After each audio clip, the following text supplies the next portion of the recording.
Guys, salam sejahtera. Terima kasih masih berada di channel ini.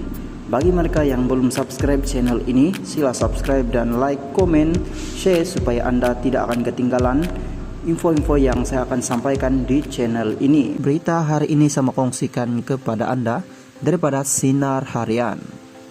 Isamuddin tegaskan tetap bersama UMNO. Sya Alam, Bendahari Agung Barisan Nasional BN Datuk Sri Isamuddin Husin menegaskan beliau tetap bersama dengan perjuangan parti itu buat selama-lamanya. Menurut ahli parlimen Samborong itu, beliau pada masa sama akan memanfaatkan sebaiknya peluang yang ada untuk melakukan penambahbaikan terhadap prestasi parti itu. Tegasnya, BN UMNO juga mesti membuat reformasi segera berikutan kekalahan teruk pada pilihan raya umum ke-15 PRU 15 yang menyaksikan gabungan itu hanya memperolehi 30 kursi di parlimen. Kita perlu lakukan penambahbaikan dan apa jua pembetulan diperlukan untuk parti kesayangan kita ini. Banyak kerja yang mesti dilakukan kalau nak pulihkan semula keyakinan rakyat. Kita tak boleh salah langkah lagi, kata beliau dalam satu hantaran video yang dimuat naik di akun Instagramnya pada Kamis. Tambahan Isamuddin, seluruh ahli UMNO diingatkan untuk membulatkan tekad bagi memastikan masa hadapan parti yang lebih baik.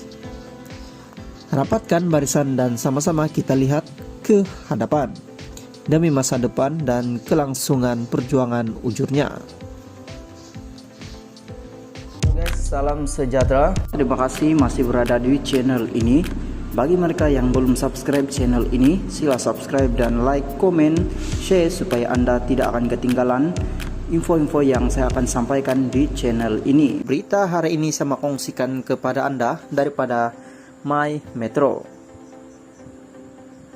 3 penjawat awam didakwa terima rasuah dokumen palsu Metro TV. Johor Bahru, 2 penolong pegawai pendidikan pejabat pendidikan daerah PPD Angka mengaku tidak bersalah bagi tuduhan menerima rasuah masing-masing Rm4.500 dan Rm1.500 3 tahun lalu. Tertuduh Abdul Razak Muhammad Darom 40 dan Muhammad Faisal Abdul Razak 37 membuat pengakuan itu selepas pertuduhan dibacakan secara berasingan oleh juru bahasa Mahkamah di hadapan Hakim Datuk Muhammad Kamal Arifin Ismail hari ini.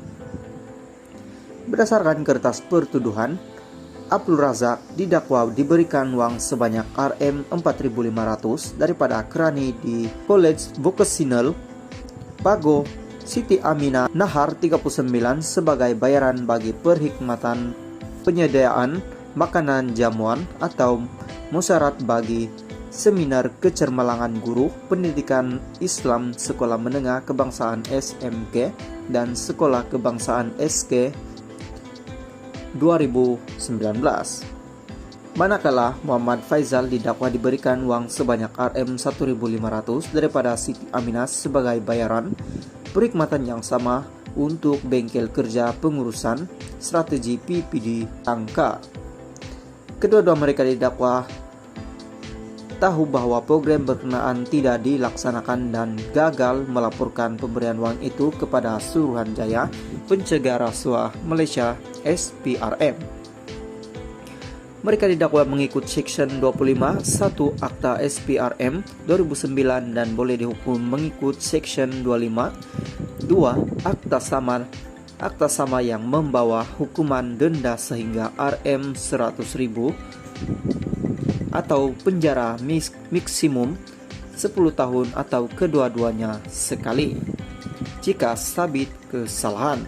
Sementara itu, di mahkamah sama, Siti Aminah pula mengaku tidak bersalah kerana 4 pertuduhan utama memasukkan dokumen yaitu permohonan peranan kerajaan, dokumen pembelian terus dan inovasi, dan invoice pembekal serta penghantaran dan keseluruhannya membabitkan jumlah Rm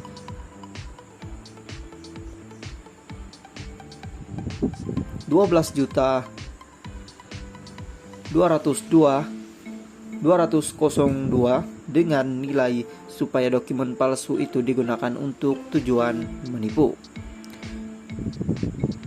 Ibu tujuh anak itu didakwa mengikut Section 468 Kunun keseksaan yang memperuntukkan hukuman penjara maksimum 7 tahun dan denda jika sabit kesalahan. Guys, salam sejahtera. Terima kasih masih berada di channel ini. Bagi mereka yang belum subscribe channel ini, sila subscribe dan like, komen, share supaya Anda tidak akan ketinggalan info-info yang saya akan sampaikan di channel ini. Berita hari ini saya mau kongsikan kepada Anda daripada berita harian. PM umum pelbagai bantuan Rm 150 untuk semua murid pada Januari. Kuala Lumpur, Datuk Sri Anwar Ibrahim mengumumkan beberapa bantuan bagi minimumkan impak kenaikan kos sara hidup yang perlu ditanggung rakyat. Perdana Menteri mencadangkan perkara itu ketika membentangkan RUU kumpulan uang disatukan pembelanjaan masuk akaun 2022 di Dewan Rakyat hari ini. Bagi mengatasi isu generasi tercicir ekoran pandemik COVID-19, beliau berkata kerajaan bersetuju menyalurkan bantuan awal persekolahan bernilai Rm 150 kepada semua murid tanpa mengambil kira had pendapatan ibu bapa pada Januari 2023. Katanya, adalah penting untuk mempersiapkan murid dengan kelengkapan sekolah yang sewajarnya. Selain keperluan pembelanjaan, rancangan makanan, tambahan RMT dan pembelian buku teks. Golongan belia juga memerlukan kelangsungan peluang pekerjaan bagi meraih rezeki dengan diorang pelaksanaan gaji antara Rm15 ringgit sehingga 2000 Rm2100.